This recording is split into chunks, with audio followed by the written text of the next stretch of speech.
من شاکر یونسای نماینده از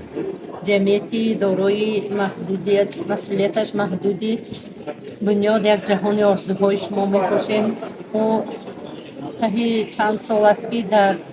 از طرف حکومت جمهوری تاجیکستان و وزارت سودا و صنعت جمهوری تاجیکستان این نمایشگاه تشکیل کرده شده است و ما در آن نمایش اشتراک کرده ایستادیم و امسال هم در سال 24 اشتراک کرده. دیروز روز یکمی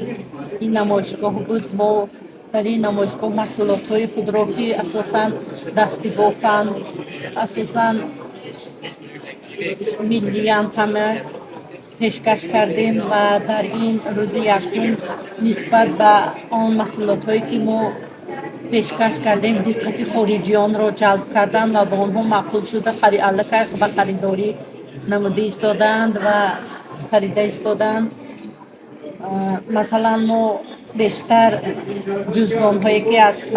رشته های پختگی خود زن ها رشته ها را استحصال کرده می بافند. بعدن از این پشمین خصوصا این قالین های دستی باف که زن ها خودشان استحصال میکنند خریداران خود را یافت ایستادند و باز ما آینده تصمیم گرفتیم که در این ساحه بافندگی یعنی هنرهای ملی را باز هم رواج دهیم و به جوانان معرفی کنیم.